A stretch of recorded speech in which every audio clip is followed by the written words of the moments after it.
Hello मेरे प्यारे बच्चों, कैसे हैं आप सभी। आशा करता हूँ सभी फिट होंगे। प्यारे बच्चों, आज की वीडियो में हम लोग क्लास 8 और क्लास 9 के लिए एक बहुत ही इंपॉर्टेंट टॉपिक, जहां पर आपको अलजेब्रिक एक्सप्रेशंस में पॉलिनोमियल को डिवाइड देना होता है, चाहे वो बायनोमियल से हो या खुद एक पॉलिनोमियल से हो, इस टॉपिक को कवर करेंगे। अगर आप क्लास 8 में हो तो आर एस अग्रवाल के चैप्टर नंबर 6 में ये टॉपिक दिया हुआ है। बहुत ही जरूरी टॉपिक है, चाहे आप क्लास 8 में रहो या 9 में रहो। अगर ये आपको आता है डिवाइड करना, अगर आता है पॉलिनोमियल्स का, तो बहुत अच्छी बात है। अगर नहीं आता तो आज हम एकदम सिंपल मेथड में जल्दी से सीखेंगे। अगर आपने अभी तक हमारा एप्लीकेशन डाउनलोड नहीं किया है तो जरूर कर लीजिए, क्योंकि अभी आपको जो वीडियोस मिल रहे हैं वहाँ पर वो फ्री में मिल रहे हैं। आने वाले टाइम पे वो आपको 99 रुपये या फिर जो भी उसका प्राइस होगा उस कोर्स में मिलने वाला है। तो गर्मियों की छुट्टी को अच्छे से यूटिलाइज कीजिए और एप्लीकेशन के थ्रू फ्री में पढ़िए। तो चलिए स्टार्ट करते हैं। सबसे पहले यहाँ पर आपको मैं बता देता हूँ कि चैप्टर का नाम है अलजेब्रिक एक्सप्रेशन, या फिर इसी को बोला जाता है ऑपरेशंस ऑन अलजेब्रिक एक्सप्रेशन। यानी जो अलजेब्रिक एक्सप्रेशन हमारे पास दिए होते हैं, अलजेब्रिक एक्सप्रेशन मतलब समझ रहे हो ना, जैसे X square plus Y square plus 2xy, ये सब जो होते हैं वो अलजेब्रिक एक्सप्रेशन कहलाते हैं। ठीक है, इसमें हम लोग को ऑपरेशंस करने हैं। ऑपरेशन मतलब कटपीट वाला ऑपरेशन नहीं, प्लस माइनस वाला ऑपरेशन। कैसे किया जाता है, तो हम लोग आज सीखने वाले डिवीजन करना, कि डिवाइड कैसे करते हैं। तो तीन तरीके के बेसिकली डिवाइड होते हैं। पहला तो होता है मोनोमियल बाई मोनोमियल, दूसरा होता है पॉलिनोमियल बाई मोनोमियल, और लास्ट वाला होता है पॉलिनोमियल बाई पॉलिनोमियल। अब हम लोग समझते हैं पहले कि ये होता क्या है। मोनोमियल किसको कहते हैं? मोनोमियल का मतलब होता है कि जहां पर एक टर्म हो, जैसे कि मान लो लिखा हुआ है 3x, ये एक टर्म कहलाएगा, ये हमारा एक मोनोमियल है। जैसे फॉर एग्जांपल 4xy, ये क्या है? एक मोनोमियल है ना। 3x स्क्वायर, ये हमारा एक मोनोमियल है। तो इस टाइप से जहाँ पर एक टर्म्स होते हैं उनको मोनोमियल कहते हैं। तो हमको मोनोमियल्स को मोनोमियल से डिवाइड करना सीखना है। जैसे कि मान लो 3x को डिवाइड देना हो 3x स्क्वायर से, या 4xy को डिवाइड देना हो 3x स्क्वायर से, कुछ भी हो सकता है क्वेश्चन। तो यहाँ पर मोनोमियल का मतलब होता है एक टर्म। सिंपल लैंग्वेज में अगर एक टर्म दिया हुआ है तो उसको मोनोमियल कहेंगे। पॉलिनोमियल का मतलब क्या होता है? पॉलिनोमियल जहाँ पर बहुत सारे मोनोमियल हो, दो या दो से ज़्यादा मोनोमियल हो। जैसे कि मैंने एक मोनोमियल लिया 3x, ठीक है, यहाँ पर मैं एक लाइन बना लेता हूँ। 3x प्लस में अगर मैं लिखता हूँ 4xy, तो अब ये क्या हो गया? एक ये टर्म हो गया और एक ये टर्म हो गया, बीच में प्लस की साइन लग गई है, तो अब ये दोनों अलग अलग हो गए। अगर बीच में मल्टीप्लाई की साइन या डिवाइड की साइन रहती है तो दोनों एक कहलाते हैं, लेकिन प्लस की साइन या माइनस की साइन जब हो जाती है ना, तो वो दोनों को अलग कर देती है। जैसे बॉर्डर का काम होता है, बॉर्डर दो कंट्रीज को अलग करता है, या प्लस और माइनस टर्म्स को अलग करते हैं। तो ये 3x मेरा एक टर्म है और 4xy एक टर्म है, तो ये दोनों मिल करके मेरा पॉलिनोमियल कहलाएंगे। ठीक है, इसको हम लोग आगे चल करके बायनोमियल, ट्राइनोमियल, ये सब मैंने आपको क्लास 9 में सिखाया है। इसके भी टर्म्स होते हैं, फिलहाल आप इसको जान जाओ कि इसको पॉलिनोमियल कहते हैं। पॉली मतलब बहुत सारे। ठीक है, तो दो हो गए तो बहुत सारे। अगर इसी में एक और मिला दूं मैं, जैसे कि इसी में मैं लिख दूं 3x स्क्वायर, तो अब ये तीन टर्म मिल गया, तो इसको भी पॉलिनोमियल कहा जाएगा। तो कई बार पहले तो हमारा क्वेश्चन रहता है जहां पर हमको मोनोमियल से मोनोमियल को डिवाइड करना रहता है, फिर पॉलिनोमियल दिया रहता है, उसको डिवाइड करना रहता है किसी भी एक मोनोमियल से। जैसे इसको मान लो डिवाइड करने के लिए दे देगा हमको 5x से, कि भैया इसको 5x से डिवाइड करते रहिए। तो ऊपर में हमारे पास एक पॉलिनोमियल हो गया, नीचे में एक मोनोमियल हो गया, तो ये हमारा पॉलिनोमियल बाई मोनोमियल कहलाता है। तीसरा जो सबसे जरूरी है, सबसे इंपॉर्टेंट है, जिसमें बच्चे कंफ्यूज रहते हैं, इसको बोला जाता है पॉलिनोमियल टू पॉलिनोमियल। इसमें क्या करना रहता है कि हमारे पास एक बड़ा सा पॉलिनोमियल दिया रहेगा, जैसे कि मान लो यही वाला मैं एग्जांपल लिखता हूँ 3x स्क्वायर प्लस में 4xy, है ना, और प्लस में 3x, ये मैंने एक पॉलिनोमियल लिख लिया। इसको डिवाइड देना रहेगा एक दूसरे पॉलिनोमियल के लिए, जैसे कि मान लो दिया रहेगा x स्क्वायर प्लस 1, ये भी क्या एक पॉलिनोमियल है, क्योंकि एक ये टर्म हो गया और ये एक टर्म हो गया। जरूरी नहीं कि एक्स वाई लगा हुआ है तभी वो टर्म कहलाएगा, अगर नंबर लिखा हुआ है तो भी वो एक टर्म है। तो दो टर्म हो गया, तो नीचे भी पॉलिनोमियल, ऊपर में तीन टर्म वाला पॉलिनोमियल हो गया। तो इनको भी हम लोग बोलते हैं पॉलिनोमियल से पॉलिनोमियल का डिवाइड करना, और मेन बच्चे इसी में कंफ्यूज रहते हैं। तो तीनों चीज़ों को हम लोग सीखने वाले हैं। ठीक है, जल्दी से लाइक सब्सक्राइब जो होता है, शेयर वेयर, जितना चीज़ होता है सब जल्दी से कर लो। और अगर इंस्टाग्राम वगैरह में फॉलो नहीं किया तो उसका भी लिंक मैंने डिस्क्रिप्शन बॉक्स में दे दिया है। नोट्स वगैरह आपको टेलीग्राम पर मिल जाएंगे। चलिए आगे बढ़ते हैं। तो ये तो भी आपने बेसिक समझा।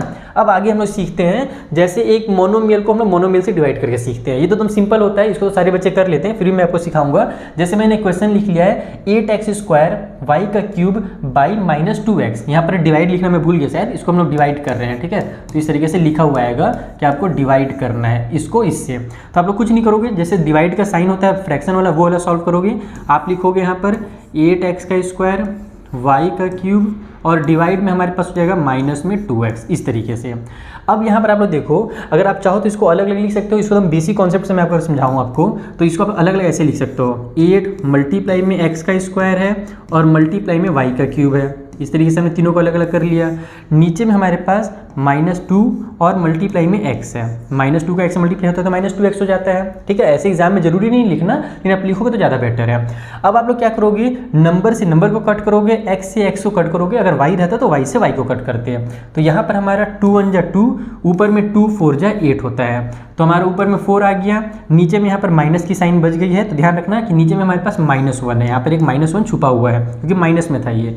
यहाँ नीचे में एक x है, ऊपर में 2x है। एक्स स्क्वायर मतलब क्या होता है, x मल्टीप्लाई x होता है, तो नीचे के एक से ऊपर के एक कट हो गया, लेकिन ऊपर में अभी भी हमारे पास एक x बचा हुआ है, तो मल्टीप्लाई में x लिख दो, और फिर मल्टीप्लाई में y तो कुछ भी कट नहीं हुआ है, तो y का क्यूब को उतार दो एज इट इज़। तो यहाँ पर जब आप इसे सॉल्व करोगे तो मल्टीप्लाई करोगे तो ये हो जाएगा हमारा 4x और y का क्यूब, और ये जो माइनस है तो माइनस और प्लस हमारा माइनस हो जाएगा। नीचे में 1 को लिखने की जरूरत ही नहीं है क्योंकि हम जानते हैं डिनोमिनेटर में 1 छुपा रहता है, तो यही वाला जो होगा इसका फाइनल आंसर होगा। देखा कितना सिंपल था।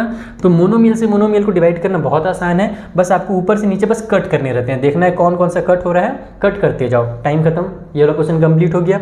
आगे बढ़ते हैं। अगला जो टाइप का क्वेश्चन आता है जहां पर आपको एक पॉलिनोमियल को डिवाइड दे रहा रहता है मोनोमियल से। अब इसका कॉन्सेप्ट समझना पड़ेगा पहले आपको कि इसको कैसे डिवाइड देते हैं। जैसे कि मान लो अगर आपको लिखा हुआ है 12 प्लस में 4 है ना, माइनस में 6 डिवाइड बाई में 2 लिखा हुआ है, तो इसको अलग अलग करके लिखा जा सकता है। अलग अलग का मतलब क्या है कि 12/2 लिख सकते हो, प्लस में 4/2 लिख सकते हो, और माइनस में 6/2 लिख सकते हो, क्योंकि डिनोमिनेटर में अगर 2 सब के लिए है, इसका मतलब कि वो क्या है, सब के पास है। यहाँ पर भी 2 है, यहाँ पे 2 है, और यहाँ पर भी 2 है। जैसे कि हम लोग जानते हैं ना कि जब सेम नंबर रहता है तो उनको एक बार लिख लेते हैं, यानी कि दो यहाँ पर 2 2 2 बार बार आ रहा है तो उसको एक बार 2 लिखा जाता है, और ऊपर वाले नंबर्स का ऑपरेशन कर दिया जाता है। प्लस है तो प्लस कर देते हैं, माइनस है तो माइनस कर देते हैं, क्योंकि 2 2 और 2 का एलसीएम 2 ही होता है। तो इसी तरीके से अगर अपने को किसी एक टर्म से डिवाइड देना है तो हम लोग क्या करते हैं कि सब को उस टर्म से डिवाइड देंगे। जैसे एक बार हम लोग इसको ऐसे लिखेंगे, यहाँ पर मैं लिख लेता हूँ 20x का क्यूब है, y है, प्लस में 12x स्क्वायर है एंड y स्क्वायर है, माइनस में 10xy है। ठीक है, आप इसको अब इस तरीके से एक बार चाहो तो पूरा पहले लिख लो कि डिवाइड बाई हमारा 2xy। ऐसा हमसे क्वेश्चन में कहा गया है कि इन सभी को 2xy से डिवाइड करो। लेकिन अब आप लोग यहाँ पर इसको डायरेक्ट डिवाइड नहीं करोगे, आप लोग क्या करोगे, सबको अलग अलग करोगे। यहाँ पर लिखोगे आप लोग 20x का क्यूब और फिर y है, और उसके नीचे में आप लोग लिखोगे 2xy। उसी के साथ साथ उसके बाद क्या है भाई, प्लस में 12x स्क्वायर है ना, तो प्लस में 12x स्क्वायर y स्क्वायर, और इसके नीचे में भी लिखोगे आप लोग 2xy। और उसके बाद फिर से लास्ट में हमारे पास है सॉरी प्लस नहीं है, माइनस है, मिट गया, माइनस में 10xy है, और नीचे में उसके भी आप लोग लिखोगे 2xy। तो इस तरीके से आपने क्या किया कि ये 2xy आपने सभी को दे दिया। अब आप लोग जैसे मोनोमियल से मोनोमियल, देखो अब ये क्या हो गया, एक मोनोमियल है, नीचे भी एक मोनोमियल है, मोनोमियल से मोनोमियल को जैसे आपने पिछले वाले क्वेश्चन में डिवाइड दिया वैसे कट कर लो। जैसे ये हो जाएगा हमारा 2 1 जा 2, 2 10 जा 20, तो यहाँ पर मैं 10 लिख दूंगा पहले। उसके बाद नीचे का एक x से ऊपर का एक x कट हो जाएगा, 3 में से 2 बचेंगे, तो ऊपर में x स्क्वायर कर लो। नीचे भी एक ही y है, ऊपर भी एक ही y है, तो y का तो पूरा खेल खत्म, उसको अब लिखना नहीं है। बीच में प्लस की साइन है, प्लस की साइन उतार दो। अब यहाँ पर आ जाओ, 2 1 जा 2, 2 6 जा 12 होता है, तो ये हो गया 6 हमारे पास। उसके बाद अब एक x से ऊपर का एक x कट हो गया, 2 पीस था, 1 पीस बचेगा। नीचे का एक y से ऊपर का एक y कैंसिल हो गया, ऊपर 2 था, अब एक y बचेगा। लास्ट में माइनस की साइन है तो माइनस की साइन लगा लीजिए। 2 1 जा 2, 2 5 जा 10, तो यहाँ पर 5 उतारेंगे। नीचे का x से ऊपर का x कैंसिल, नीचे का y से ऊपर का y कैंसिल, यानी कि बस वो पूरा खेल खत्म हो गया। तो यही इसका फाइनल आंसर हो जाएगा। तो जब कभी भी आपको किसी पॉलिनोमियल को मोनोमियल से डिवाइड करना रहे, तब आप क्या कीजिएगा, सभी को एक तरह से क्या बोलते हैं, मोनोमियल डिवाइडेड बाई मोनोमियल बना लीजिएगा, यानी एक एक टर्म से आप सबको डिवाइड कीजिएगा और आपका जो आंसर है वो आसानी से निकल जाएगा। तो ये जो 2 टॉपिक्स थे ईजी टॉपिक्स थे। अब आ रहा है थोड़ा सा खूंखार वाला टॉपिक, थोड़ा सा टफ टॉपिक जो बच्चों को लगता है, लेकिन उसको मैं आपको एकदम बहुत ईजी मेथड से बताऊंगा ताकि वो भी आपके दिमाग में अच्छे से फिट हो जाए। कॉन्सेप्ट एकदम क्लियर रखेंगे और इसका जो नोट्स वगैरह है वो आपको हमारे एप्लीकेशन में मिल जाएगा। अब आते हैं हम लोग पॉलिनोमियल बाई या पॉलिनोमियल। ठीक है, यानी कि पॉलिनोमियल को हमको डिवाइड देना है दूसरे पॉलिनोमियल से। इसको मैं क्या लिख दिया हूँ, पॉलिनोमियल लिख दिया हूँ, सॉरी बच्चों, यहाँ पर नोमियल होता है, आई होता है। ठीक है, तो अब यहाँ पर हमारे पास है 2x का स्क्वायर प्लस में 3x प्लस 1, उसको डिवाइड देना है x प्लस 1 से। तो इसको हम लोग वो फ्रैक्शन वाला जो साइन होता है ना, उससे डिवाइड नहीं करेंगे, इसको हम लोग डिवाइड करेंगे जो नॉर्मल हम लोग बचपन में डिवाइड करना सीखे थे ना, उस मेथड से। आप लोग यहाँ पर लिखोगे, हमारे पास टर्म क्या है, x प्लस वाई से डिवाइड देना है, तो x प्लस 1 है। इससे हम लोग किसको डिवाइड दे रहे हैं, तो 2x स्क्वायर प्लस में 3x और प्लस में 1 को डिवाइड दे रहे हैं। तो इस तरीके से पहले आप लोग लिख लोगे।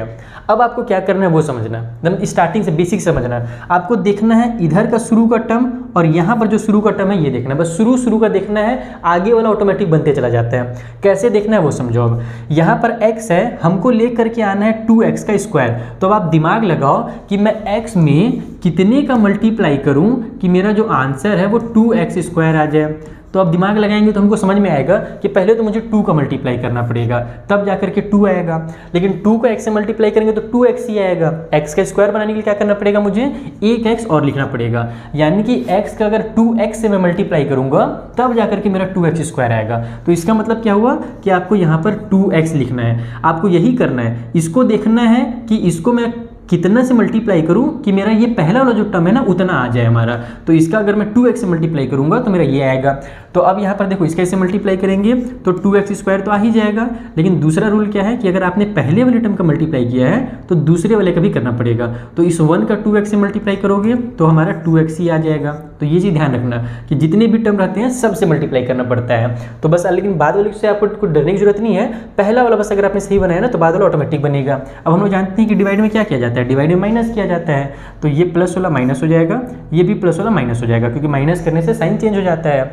तो plus 2x square minus 2x square आपस में हो जाएंगे कैंसिल। यहाँ पर 3x प्लस में है, 2x माइनस में है, 3 में से 2 माइनस होगा तो 1x आ जाएगा। इसको आप डायरेक्ट x भी लिख सकते हो, चलो मैंने 1 लिख दिया। उसके बाद जो अगला टर्म प्लस 1 है उसको एज इट इज उतार लीजिए। अब फिर से अब हमारे पास यहाँ पर x है और यहाँ पर भी x है, यानी कि 1x है। अब आपको ये दिमाग लगाना है कि x में मैं कितने का मल्टीप्लाई करूँ कि 1x आ जाए। तो x में 1 का मल्टीप्लाई करेंगे तो 1x आ जाएगा। तो ये भी प्लस में और ये भी प्लस में है, ध्यान रखना, साइन का भी ध्यान रखना पड़ता है। तो यहाँ पर हम लोग +1 लिखेंगे। तो x का प्लस वाले 1 से मल्टीप्लाई होगा तो हमारा 1x आ जाएगा। उसके बाद फिर ये भी प्लस में और ये भी प्लस में है तो प्लस की साइन लग जाएगी।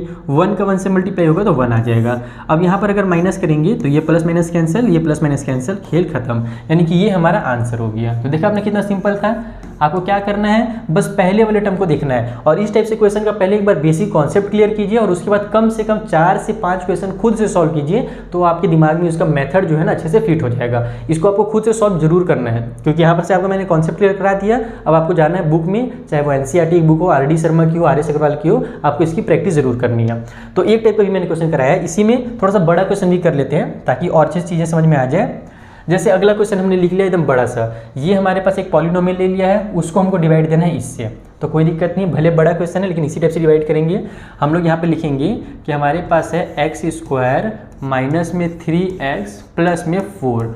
हम लोग को इसी से डिवाइड देना है। जरूरी नहीं कि आप आंसर को ऊपर में लिखो, आप लोग राइट साइड में भी लिख सकते हो। जैसे यहाँ पर मेरे पास ऊपर में जगह है तो मैं ऊपर में लिख दूंगा, है ना। या फिर इसको एक काम करता हूँ, थोड़ा सा नीचे लिखता हूँ, एक सेकंड रुकना ना।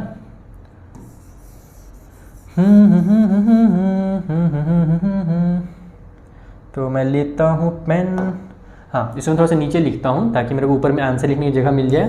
तो x स्क्वायर माइनस में 3x प्लस में 4 है। हम लोग को डिवाइड देना है किसको भैया, तो 5x का क्यूब है, माइनस में 13x स्क्वायर है, प्लस में 15x है और प्लस में 7 है। ये क्वेश्चन अगर आपने समझ लिया ना तो मतलब आपने पूरा समझ लिया, बस फिर प्रैक्टिस की जरूरत ही बची रहेगी। अब मैंने जैसे कि आपको पिछले वाले क्वेश्चन में समझाया था कि फर्स्ट टर्म यहाँ का देखना है और यहाँ का देखना है। हमारे पास x का स्क्वायर है, हमको 5x का क्यूब लाना है। तो इसका मतलब 5 का तो कम से कम मल्टीप्लाई करना ही पड़ेगा। तो पहले तो मैं 5 लिखूंगा।